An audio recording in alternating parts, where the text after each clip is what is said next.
Hi, Simima. Hey, Hora. Welcome to our 14th episode of Philosophers in the Therapy Room. Welcome, everyone. Thank you for joining us for this new episode. We are going to discuss a somehow very common experience or phenomena in in the world of mental health. Yeah. And we are going to, when I was thinking about this episode, I was thinking about it going to be a very controversial one. Yes. Somehow, because somehow we are going to talk about a phenomena, not in a sense of pathological disorder, We're but going to normalize it. Exactly. Quite normalize it in a way that we say, and we're going to discuss about it in terms of the very root of being a human, the very manifestation of being human in the world. So, okay, we're going to discuss about anxiety today. Yay! Yeah. And I guess somehow most of us experience that either from our early childhood, from very, very soon in our lifetime, or something happened and then we've been through a very eruptic, a very extreme experience of anxiety and panic and an extreme fear. Either with the crisis of losing someone, or we had a very tough time in our job world with our children. I think even you can talk about new relations in your marital life, in any type of relationship. When it reached to the moment of crisis, people might have experienced anxiety. I have so many clients that they don't know themselves as anxious people before that incident, certain incident, but after that they cannot get back to themselves, the very selves that they used to experience before that incident. So Saima, do you want to start with how we're gonna talk about anxiety as a human project or a human manifestation of being a human in the world? I thought we can first very briefly, just analyze what exactly do people experience in anxiety in very layman's term. That it's basically, they have a fear about future, and they feel that things will turn out certain ways, in ways that it's hard for them to accept, it's hard to them for live with. So it can be like, basic anxieties about your work. It can be anxiety about your children, your family, and usually what happens is that people start having these unhelpful thoughts. This might happen, that might happen, and that just starts entering into their present. It just like it is about the future, but it just disrupts, it just makes everything non-functional in the present. And based on how grave or how serious it is, it can be just like a momentary thing, and people will feel anxious and then start feeling normal, or it can totally make them paralyzed with this fear that what might happen. So in anxiety, that's what people usually experience, this fear about things that might happen in the future. Yeah. Would you agree with that kind of a description of anxiety? Yes, and I was thinking about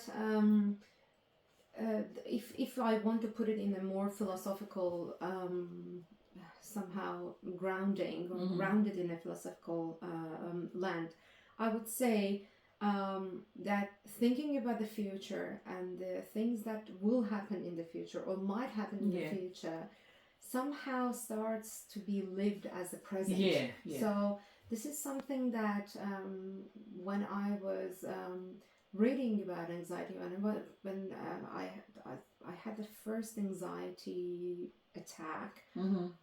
almost around 10 years ago. And I was imagining something, or I was thinking about it, why I felt it, why my body went through that instead of really me imagining it in my head. Mm-hmm. Why my body physically started, why physically I started to show some signs of living that thing. And I guess, and it was really interesting that the therapist that I was talking to, she was suggesting that brain doesn't get the idea that this is your imagination. This is not happening. This is not happening, and it is imagination. And then I was thinking about, even philosophically, it's a very, very wrong idea that I think that it is imagination, so it doesn't exist. Mm-hmm. Reality is, even on the philosophical round, even imagination has certain existence. Exactly, yeah. So I am imagining it. So this means that I given an idea a kind of an existence, but it's a it's a very weak existence. Yes, yeah, if you want to put it in an existential terms, language, yeah. It's exactly language. It's a very weak existence, but it exists. It does exist. That's why I go through that. Exactly. Probably if I was in that situation, my body will show even more extreme responses to the situation. But even for that, me imagining that, wow, it would be such an extreme case if I would experience that, for example. And my body responded in a way that it started to experience that thing that I was imagining. So future becomes not only the possibility, it becomes your present. You start to live the possible present. And it was really interesting because you have the things that we say on helpful thought. Yes, it is not helpful, definitely, but it's certain thoughts. And we are trying to go for as much as possible possibilities that might happen to us.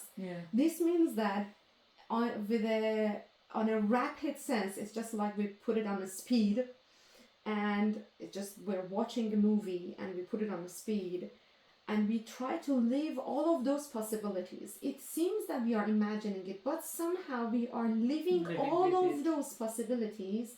We bring them from future. We live it, and our body experiences all of that. Exactly. It's an overwhelm of the body, the body sensations, the felt sense. It seems that we lived instead of 10 people, because we lived 10 possibilities. Exactly. And we lived it. Yes, it was weaker because it was about time and space problem. And we imagined it, but it had an existence, and we went through it. Because it was not lived through all the senses. It's just the imagination. I'm not seeing it, I'm not feeling it, and my other senses are not feeding into my brain that this is happening, yet the imagination itself is bringing it. I'm just going on a tangent here, and we can come back to that tangent later. But I was thinking that when we talked about trauma, we saw how trauma is the past enters the present, and anxiety we can talk about the future entering into the present, and that's where I don't want to call it a problem, but that's where we find that it's a phenomenon. It is overwhelming. Exactly, it is an analyzing a phenomena which overwhelms you. Exactly. It's not a disorder. We are not talking about disorder. I think for now, we are in episode 14. For 14 episode, we are trying to talk about mental health as a mental phenomenon. Rather than disorder or pathological illness. Nothing. We're talking about a phenomenon. We are analyzing things that happen to us when we go through it. So, we are dealing with future horizon in the present. Exactly. Okay, so if you want to start to think about why we are doing this, where do you think that we should start?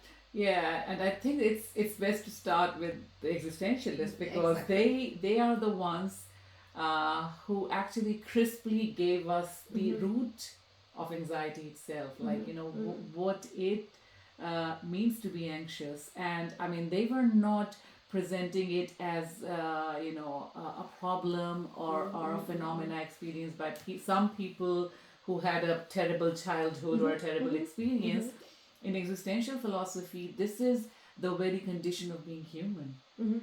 Humanity has anxiety inbuilt, so it's part of your manufacturing. Yes, we come with anxiety, and if you don't come with anxiety, you're not human. You're not human. Exactly. So the way, I mean, we went to Heidegger, we discussed Heidegger in detail, and he's the one who kind of is like the person who presented anxiety in its most diverse forms. And the whole idea that this awareness, because as humans we have the capacity to reflect on our experience. So we are sentient beings, we live in the world, we experience the world, but at the same time we can take a step back and then look at our existence. It's kind of like looking at yourself from the outside. You have this possibility, and it is this possibility that kind of make you human. Yeah, exactly. And that's where our anxiety is rooted, because if you even think about this basic anxiety that we talked about,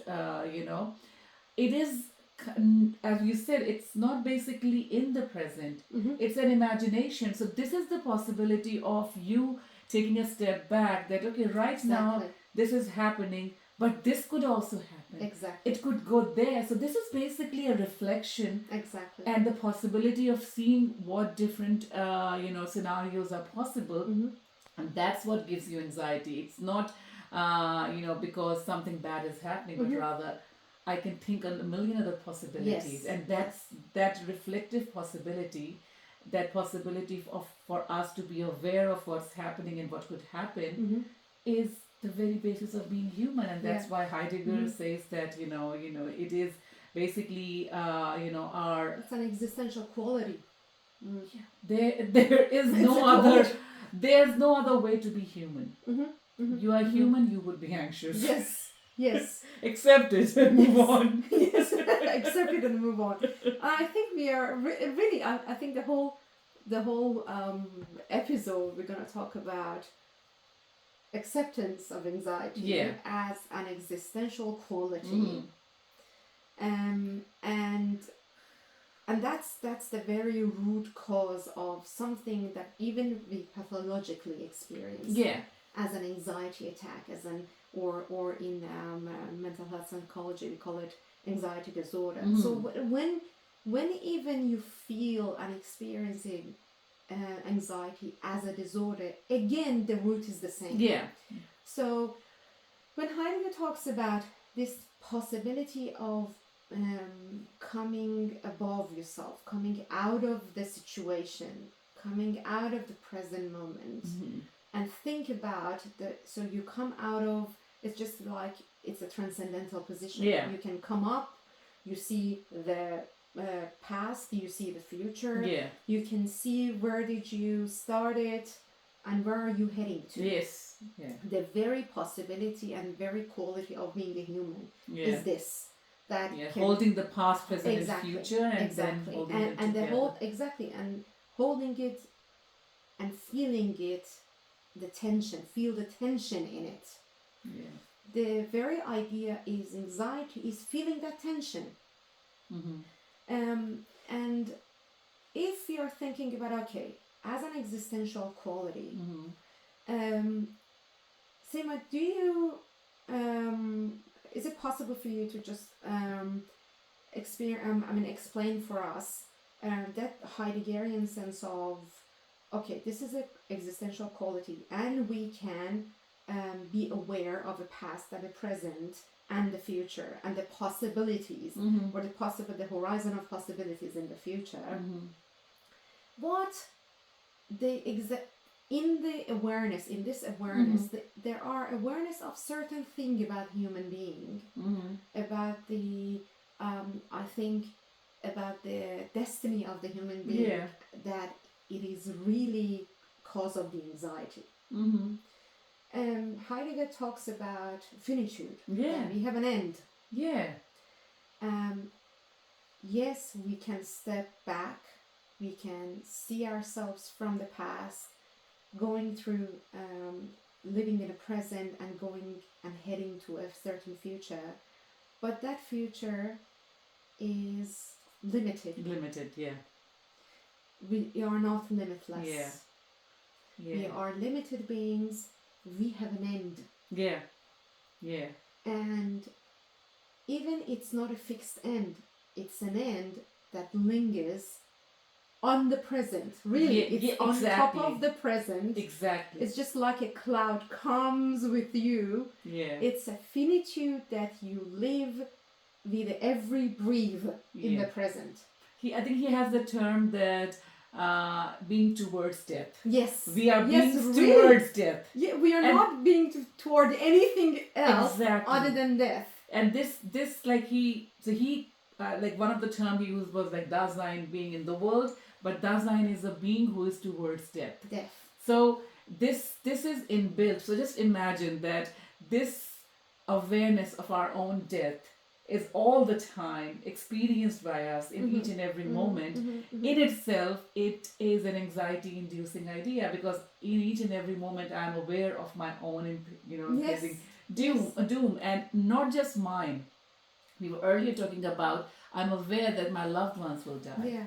When you bring a child into the world with all the possibilities, you at the same time know with all those possibilities, this is going to die. Exactly. This child, no matter how long that child lives, he or she will die one day. And that is kind of like, it's not about like they will die in my life or later on. I'm aware of that, and that's where the awareness. Exactly, it's the whole idea of the awareness, and the moment you become aware, you cannot not feel the anxiety. Exactly. So we were earlier, I was telling Hora about my mom, and I was talking to her on phone, and then I said to her, okay mom, I'm going to cut this call because I'm going to drive home. And then the next day she had a message, she recorded a message because she wasn't sure what's my working hours, and she said that I couldn't sleep whole night because you said you're going to drive, and I was so worried that whether you reached home safely or not. And now I was thinking about, what was that all about? And when we think of this, she knows that someday I'll die. If you have a child, someday they will die. The anxiety is that I don't want to see her die in my own life. I don't want to experience her death. Yes, I think it's a resistance against the idea that I don't want to feel it. Yeah. I don't want to go through that experience. Exactly. I know that it's there. I know that it will happen. Exactly. But I don't want to experience it. That's the whole idea. Exactly. And because at the same time she has the awareness that this death is inevitable. Yes. It will come one day. And it's just that I don't want to see it happen in my own life. I just can't go through that experience. And the fear that on that drive, no matter what, I don't know what could have happened, that fear becomes real. A million cars can hit you, a truck can come, a million possibilities are there. And all of them came to her in the same moment. She lived those million possibilities throughout the night. Yes. That living hell she went through because of that fear, that and which was not illogical, because my death was written in my birth. Yes. It is part of my birth. The very idea that I came into this world, it has inbuilt in it my death. And that's where anxiety lies. It's a living organism, and in a living organism, the decay is written. Exactly. It is really written. It is there. It is in the bottom of this living thing.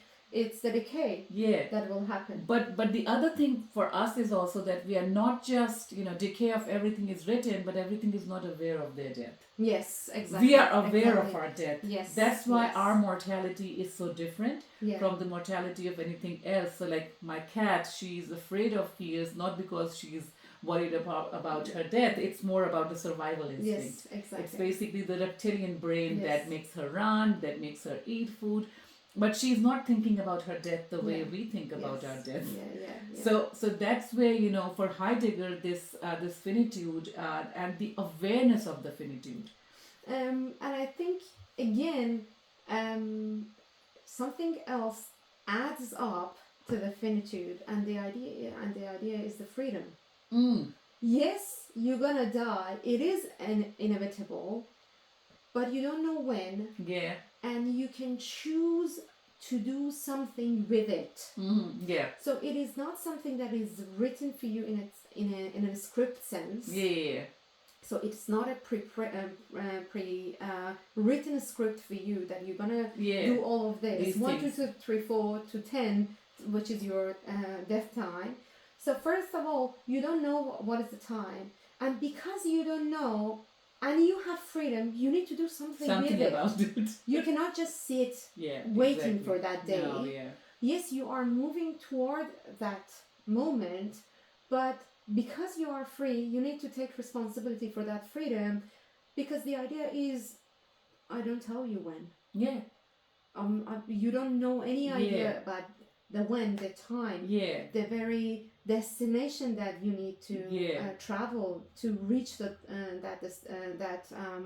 point of the end point. So having freedom, being aware of that finitude, and taking the responsibility for that, and feeling about that not only you're gonna die, things even before your death might finish. Things, even the things that you know home as, or some place that you know home as, or you feel grounded, tomorrow might not be even a possibility. It might be a memory. Imagine that it's a natural disaster, it's an earthquake. You wake up, if you are fortunate enough to wake up, to be alive and wake up, come out of your place and you see that the whole world that you used to know as home is a rubble. So all these things that gonna do with you or even before you, again, it's the whole idea of uncertainty that we need to live through. And I think what's interesting here is, like, anxiety is not just about our death. So that's one kind of anxiety. Definitely the awareness of our finitude, but the idea of freedom that we brought in here is that, we are, so like the word that, Sartre uses and what, Heidegger also uses, this thrownness, this abandonment, which has a lot of connection to the Christianity idea that, God has sent us into the world. They have more like we are just thrown. Sent is more like, you are sent with some kind of a plan. You know what you're doing, where you are going. Thrown is just like, let you there, abandon you. You didn't come here out of your own choice. You are here. Your parents didn't ask you, do you want to be born? You're just born into this world. And now you have a freedom. You are, the idea of not having a manual is basically that you need to keep living here, keep making choices, but you don't know which choices are the right ones. Or which choices should be made here. And ultimately, there's no possibility of not choosing. Even if you choose death, even if someone chooses suicide, and we will talk about that is a choice. That is an expression of your freedom. So ultimately, you make the choice without any kind of manual being sent with you, but you live with the consequences and the responsibility of the choice. So that's where the anxiety comes in, because ultimately, I mean, that's a burden. Exactly. It's a burden. That's why a lot of existentialist philosophers talk about religion as a way to just lull that existential anxiety, because what you try to say is, this is what God expects you to do. So now you are not responsible anymore.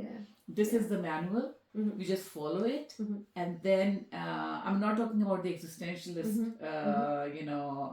religious philosophers, because they do talk about their anxiety, and how do we take that leap with Kierkegaard. But ultimately, the idea of any kind of isms, Marxism, whatever ism you pick, it's all an effort to just get away from that responsibility, because then you are kind of justifying all your choices, all your actions based on, okay, this is the manual, this is the way things should be done, and now I'm just doing it as per that idea. Even like Sartre talks about not just isms, like when we try to hide behind certain masks like mother.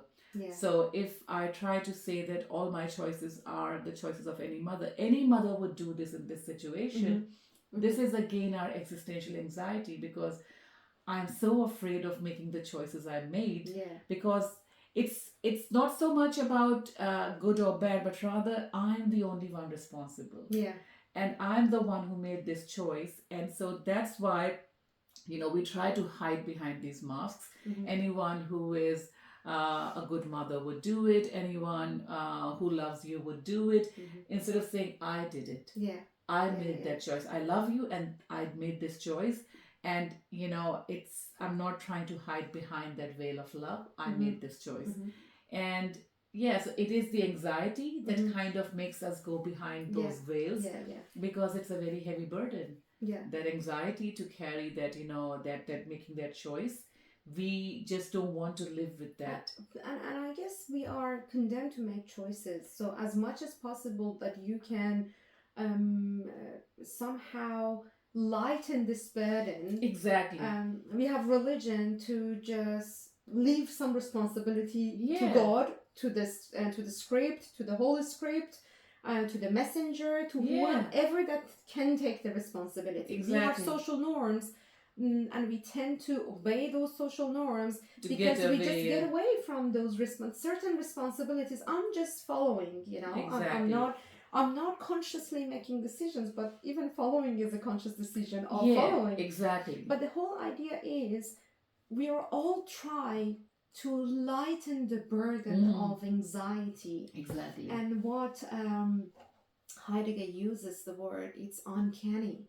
This we are all trying to get rid of and lighten this feeling of uncanny. It is too much. It's too much of a burden that we all take as a human being. And as much as you can assign these responsibilities to different organizations and institutions, you do it. Exactly. Because it makes your life easier. Exactly. But at the same time, I'm not going to the question of ethics, whether you're going to do it or how much freedom then you need to take.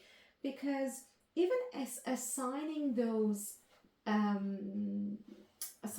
principles, so you just leave those responsibilities to them, this means that it's a deal between your freedom and responsibility. Exactly. So when you are assigning responsibility to someone else, you're losing part of your freedom as well with it. So you cannot live free and not taking the responsibility. Exactly. And I think even just, I'm really asking the audience here to just take a moment and sit with the idea that you need to deal with or decide how much free you want to be. But at the same time, you don't want to take the responsibility because it feels too much. And but you cannot have both of them together. But ultimately, the idea that existentialists will say is that even in any situation where you hide behind that veil, ultimately your freedom is there. You're just not actually, acknowledging it. Because like Sartre had this example where his student came to him to get some, advice about whether he should go on war or should help his mother. So that whole dilemma. And Sartre said that you had already made the choice, because the person you go for advice, you already because you know what kind of advice they would give. So like when I do give my responsibility, when I do try to follow someone, I've already made my choice that I want to act like this. It's just a very childish ploy to feel like that I'm not making a choice. But when I know that this person I just didn't have, like, for example, if I'm following a dictator, that's the choice I made. It's just that I'm not bold enough to take the responsibility. Do that on my own. But ultimately, you made the choice of following them, and that's where your freedom. You live with that responsibility. So anxiety is actually, that's what we are trying to get back at, that ultimately anxiety is inbuilt within us, because we are aware, we are free, and we are aware of our situation, and we are aware that we are free and going to die one day. And we are free. We need to take the responsibility for our choices. we might not even live to see the outcome of our choices. Exactly. Or even that the outcome of our choices might bring the death even closer. Exactly. So it's a very complicated and uncertain life that we live, and merely awareness of this uncertainty and sitting with the feeling of uncanny is anxiety driven. Exactly, it is. And that's it. Exactly. It doesn't, we don't need actually to go any further into any other Exactly. realization or any other analysis to understand what's going on for us. That's enough. That's That by itself enough. Is enough. The moment you think about our existence, Mm-hmm. it is enough to understand that anxiety is inbuilt here, and Yeah. there's nothing else needed here. Yeah. So this is where we argue that, and this is where the existentialists argue that there's no other way of being. Mm-hmm. Existential anxiety is inbuilt. We what we try to do is keep ourselves busy and get away from it. Mm-hmm. Try to forget it. Just live in the moment. Don't think about tomorrow. But these are just momentary ways of forgetting it. Yes. We never get rid of it. Yeah. So this is what we say is basically the foundational anxiety. However, it does manifest in different ways in our experiences. I think if you want to take that anxiety, or we can call it existential anxiety, and take that as the very grounding, the root. Yeah. The root cause of the anxiety that we pathologically experience, or they call it pathological disorder. We can bring about the works of one German and one Swiss 20th century psychiatrist, philosopher and psychiatrist and psychoanalysts. One is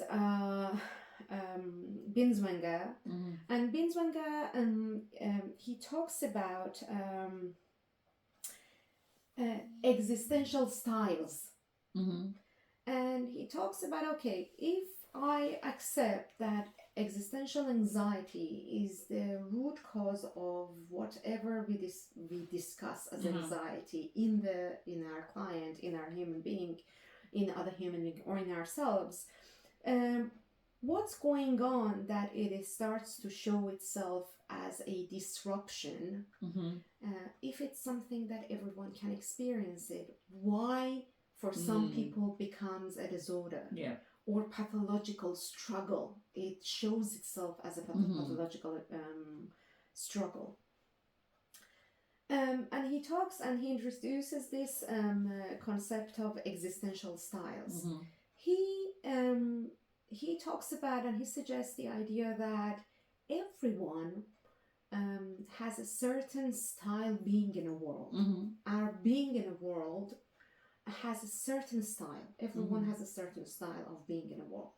Some people, they have an anxious style of being in a world. That awareness covers and colors the whole idea of engagement, the whole manner of engagement with the world. You engage with the world from the orientation of the anxiety and awareness of death, awareness of the freedom and not taking the responsibility. I want to be free, but I don't want to take the responsibility. Or it's a very heavy responsibility, but I don't want to assign it to others because I'm going to lose my freedom in it. So there are certain orientations, manners of being in a world, and one of them, this is anxious manner of being in a world. He brings this concept again from Heidegger. He used the Heideggerian sense of, because for Heidegger, angst or anxiety is a mood, is a way of being, it's a form of being. And with this existential style, or with the anxious style, somehow you have a problem or you have a disruption or a conflict in your very engagement with the world. The orientation is problematic. And he talks about and introduces 3 dimensions of relation or before we go there, I want to say, like, just to engage closely with this idea of you know, the style, the anxious style, you know, could we say that, you know, anxiety is basically the underlying condition for everyone normally, or human beings. However, for people who experience it as a disruption, it becomes to the foreground. It's just basically you know, instead of being in the background as the underlying condition of their experience, it becomes like just right in front. It becomes the very tool, very modality through which they look at the world. Yes, they look at the world and they engage with the world. It becomes the very orientation you take. Look, it changes the whole posture of yourself to the world. When you feel that, when you all the time, the presence of being doomed all the time on top of this, the experience of present, then whatever you engage in the present with gonna colored by this feeling of this gonna be doomed, this gonna be finished, this gonna be disappear. So like just taking a different example, like if, for example, fear of death, like, you know, the idea that this thing can be dangerous for me is necessary for our existence. Like people need to be afraid of things that are dangerous for you. But if for someone that danger becomes too intense, it takes the form of a phobia. So then the fear which was in the background is becoming your primary mode of engaging with the world. The phobia becomes so huge that everything else fades away. So it was there, like it is there for everyone, but in this case it becomes... it becomes your style of engagement with the world. It's, you know, I just want to give an example, which is, I'm not sure that it's a very clear example of that, but everyone tell me that you are such a serious person. Even my nephews and nieces will say, Auntie, you're too serious. What does that mean, you're too serious? That means that whatever I'm doing, I do it seriously. Even when I'm feeding them, I'm feeding them very seriously. When I'm caring for them, I'm caring for them very seriously. It becomes my very way of being in the world. So this means that I'm gonna lose the sense of joy and playfulness. I don't have that sense of playfulness that many people have. Why? Because it became my very way of being in the world. That seriousness, if I want to use it as a, you know, everyday example, that even a child will get it. That Auntie is serious. What does that mean? That the whole engagement with the world doesn't matter. It's with me as a child, as a 7-year-old child or a 40-year-old man. Doesn't matter. I take everything serious. Very seriously. That becomes my way of being in a world. Are we good for that? I think so. Yes. Okay. So this 3 dimensions that he introduces, actually, because we are talking about your way of being in a world, the very term has a relational connotation to it. Okay. Human beings is a relational being. Definitely. In existential philosophy, in phenomenology, all of that, it's all about you and relation of you to the rest of the things. We are being with. Exactly. We are not alone. Exactly. So even for him, it's the same. So if you are dealing with this relational being and being in the world, you can have this conflict in 3 levels or registers, relational registers. One is the relation with the world, or he's using a Husserlian term as Umwelt. So you have a conflict in your relationship with the objective world, environment world, whatever is around you, and it's not subject, it's a world of objects. Even plants and nature, again, it's object here. You can have conflict in your relationship with other people. In the case that your mother worries about you, it's a relational thing that she actually has a conflict in. The relationship of herself to you as a mother. Again, the same example of mother worried about a child can be the relationship between herself to herself. So a relationship of self to themselves, to herself. So the loss of a child can mean the loss of a motherhood. You lose yourself, your sense of self as a mother with the loss of child. So you can see that very anxiety, that very way of being in a world can disrupt your relation on 3 different registers. Either this disruption is in one, or it can be in all of 3. All 3, it could happen. So it can happen in all of these 3. I just want to give a pause here because I want to introduce another type of register. And I guess it can go through, it can sit on the level of your relationship with the object. Julia Kristeva is a French philosopher and feminist philosopher. And she has a term, and it's called abjection. It's a feeling or the experience of the disruption of the boundary of the body, the flesh. It's a disruption it's a mix between a subject and an object.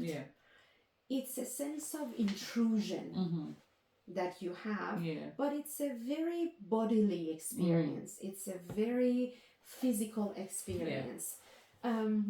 And you can, we were discussing, you can experience that in the experience of pregnancy. That your child is disrupted the border of the flesh. You have somebody else in you, an object in the subject, and it's mixed. You cannot say, okay, this is the limit of me, and from the rest is the other person is started, or it's I'm not sure, but even it's another person. It's not a person at all. It's an object. Exactly. So you can see that her discussions around pregnancy. That's very, very interesting, and some manifestations of this feeling of you don't know who you are. Your border of subjectivity is disrupted. But in that experience, the manifestation is very, very bodily. So it's a bodily manifestations of that feeling of uncanny. Again, it's anxiety. But and she talks about it pre-symbolic, pre-linguistic. You cannot put it in describe it. You cannot put a language to it. And it's really interesting. The experience of vomiting. It's something that you just want to extreme. Your body rejects it. But it's with an extreme force.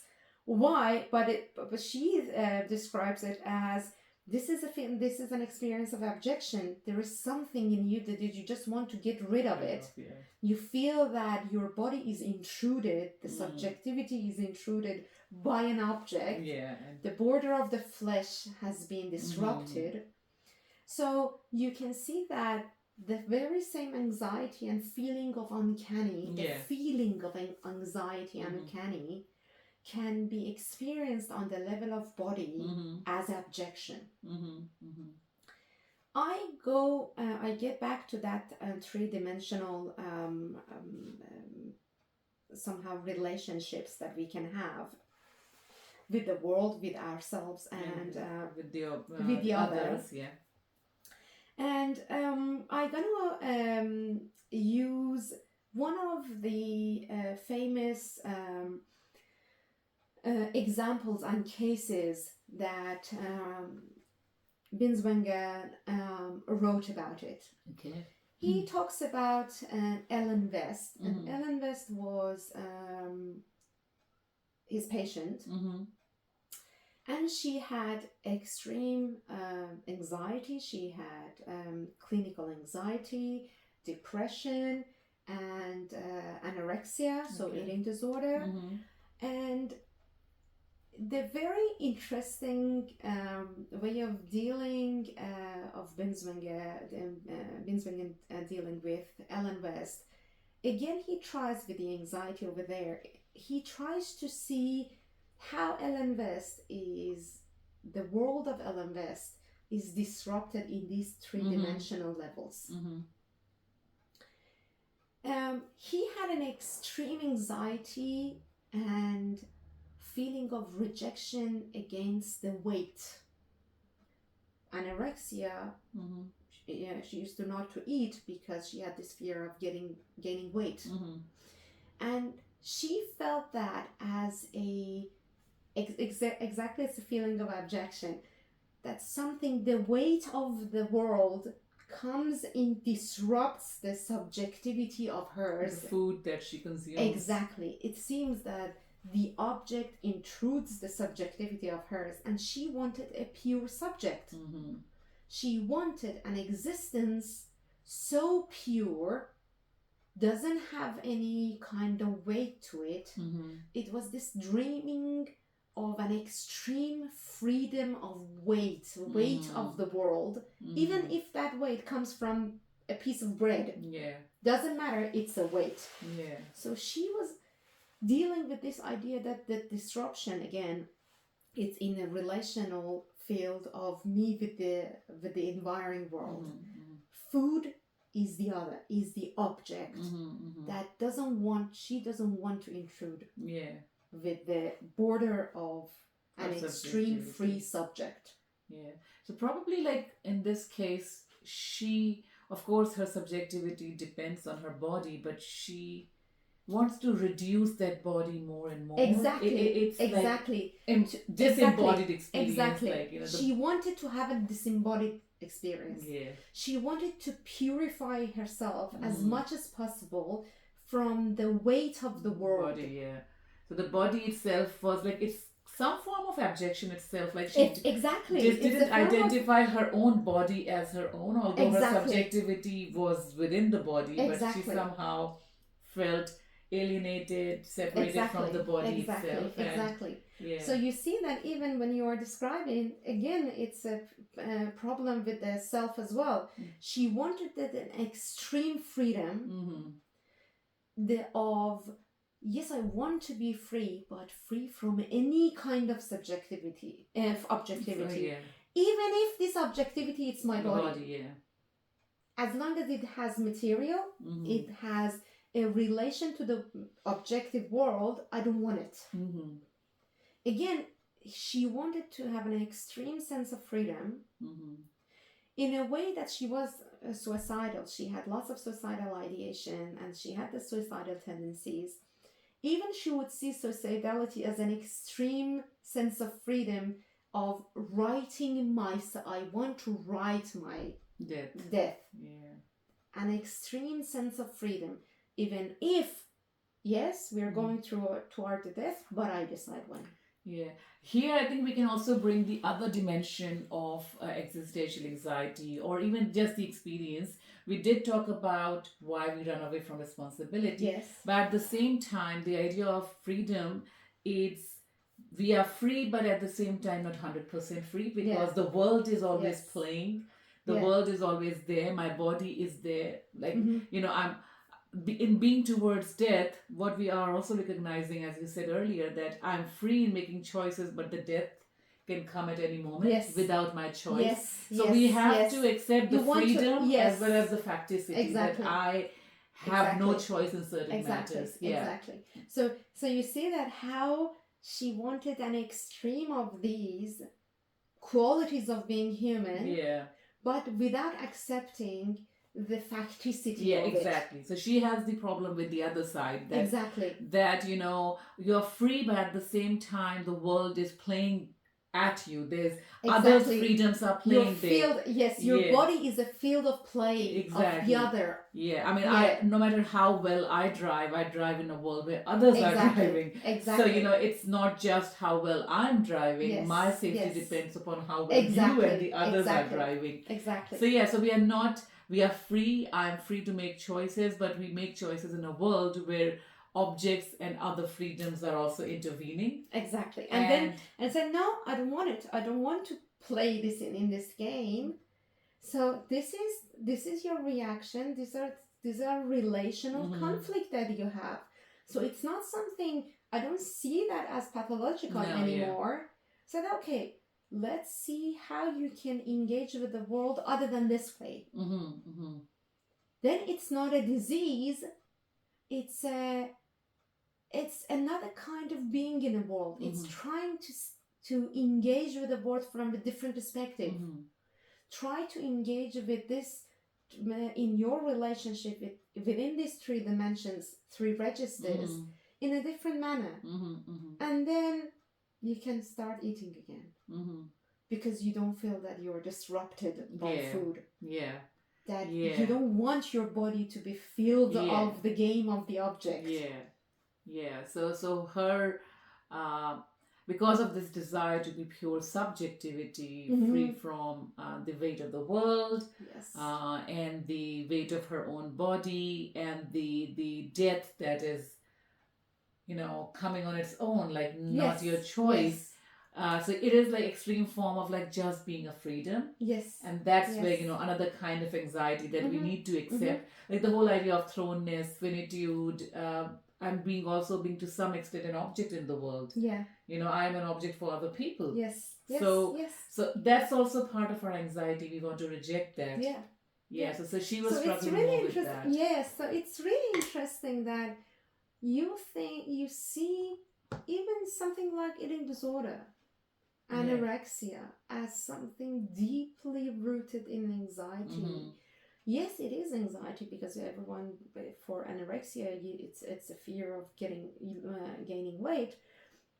But at the same time, abjection, lots of things playing at different registers, layer after layer after. So it seems that the anxiety is permeated into all the level of engagement with the world. As an organic level, the objections, it's on an organic level, and your mental level, and your engagement with the world, engagement with the people.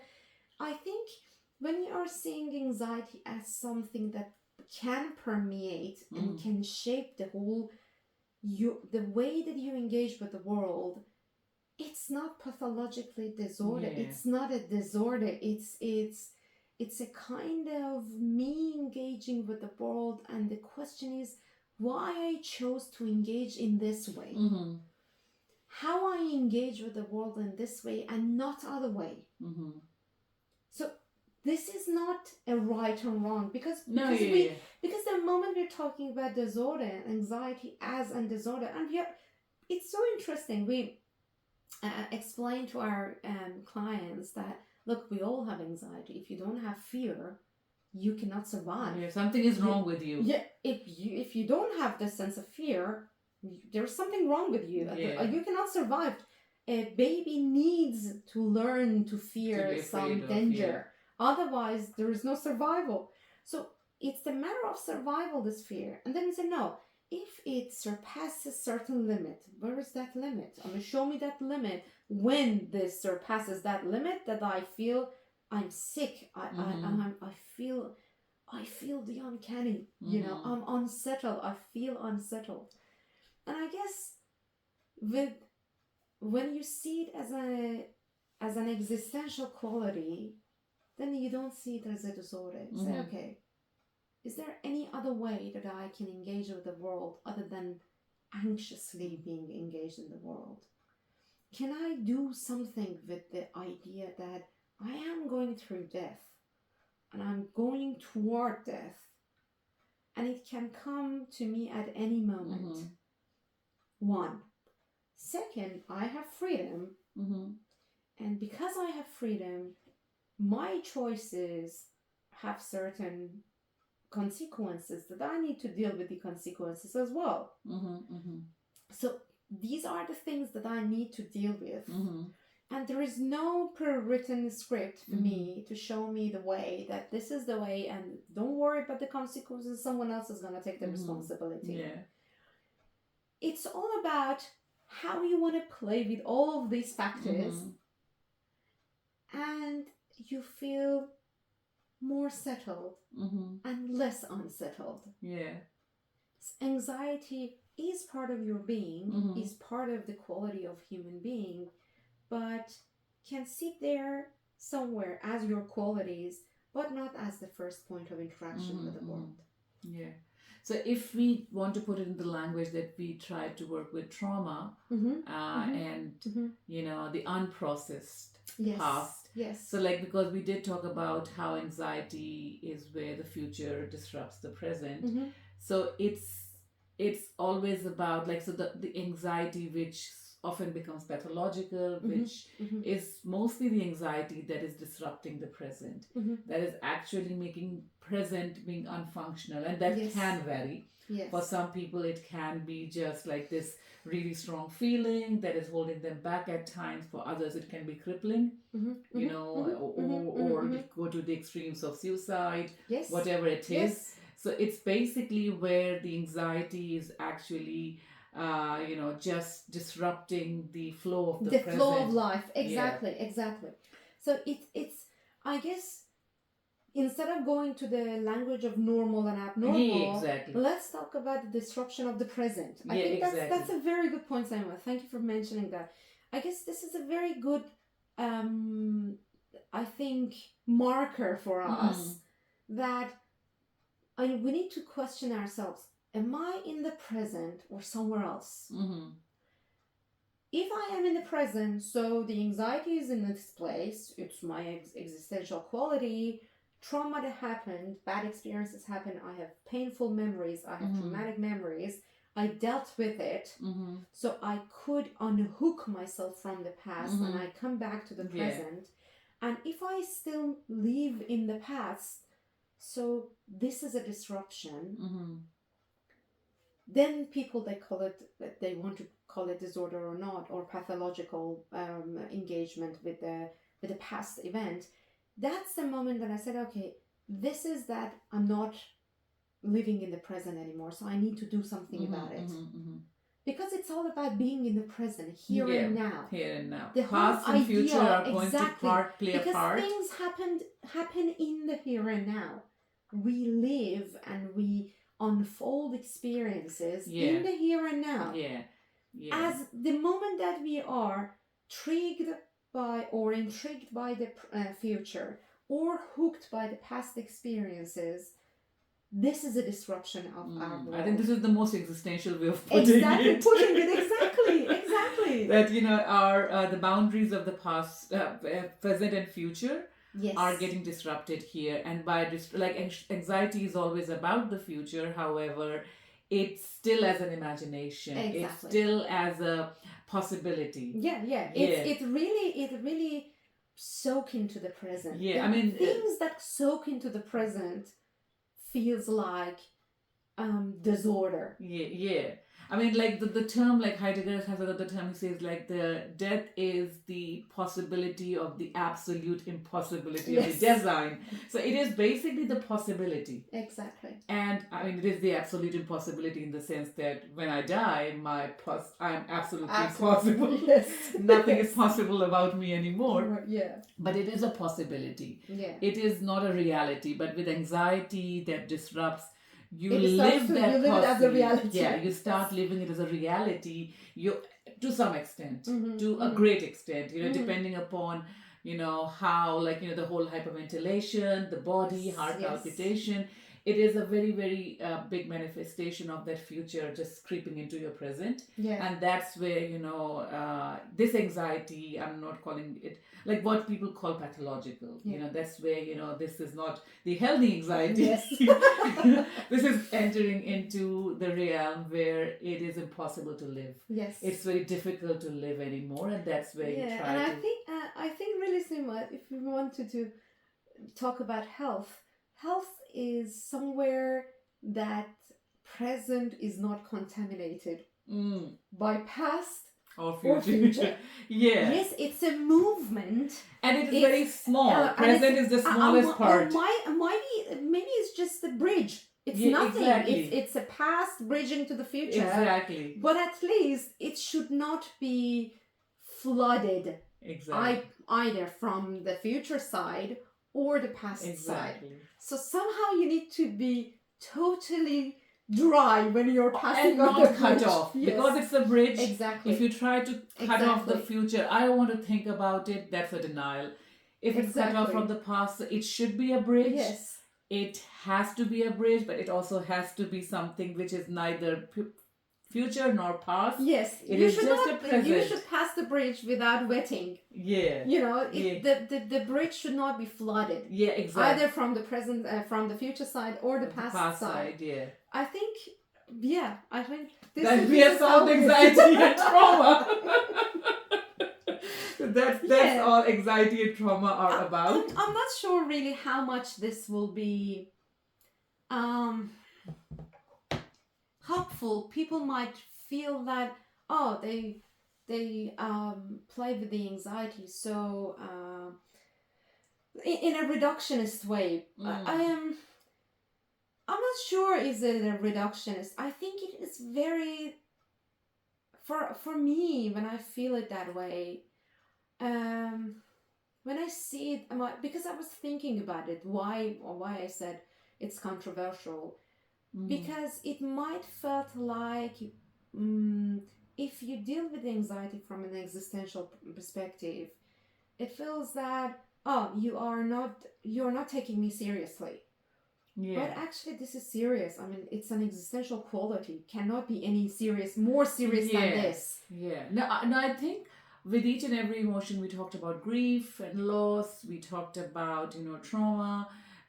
So all of these experiences, what we have discussed so far is that there's no way of curing it. Exactly.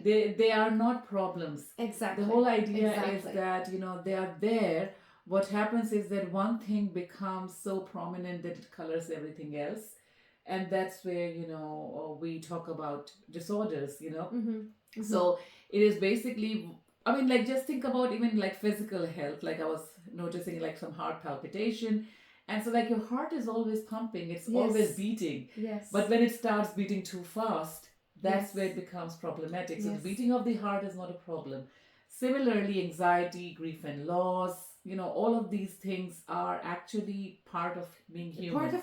Part of being alive and being aware. Yeah. So these are all human experiences. Exactly. And you can't get rid of them. Exactly. There's no abnormality about it because it belongs to the human world. Not feeling anxious would be problematic. Not feeling the loss and the pain and the suffering of losing a loved one would be a problem. So that is problematic. However, when we're talking about mental health and working as a therapist, a counselor, psychologist, we are talking about the anxiety that disrupts the present. Exactly. The anxiety that cripples you. The anxiety that leaves you immobile. Exactly. Immobile in your project. Exactly. We are all projects. Exactly. And if something is any of these human experiences disrupt this project of becoming, then unfolding. Then you need to analyze it to see what's going on that affects your trajectory, your project, the completion of your project. Why has this become so big that it just colors everything? It's not about disorder. It is not disordered because it belongs to the order of the human being. Exactly. Exactly. It's just enlarged. Exactly. It's just magnified for some reason, and we just need to attend to it to bring it back to to normal, healthy. Yes. Yeah, at least you can come back to this, get back to your project. It's just, I am a project that I am it's a project of becoming. Something disrupted it.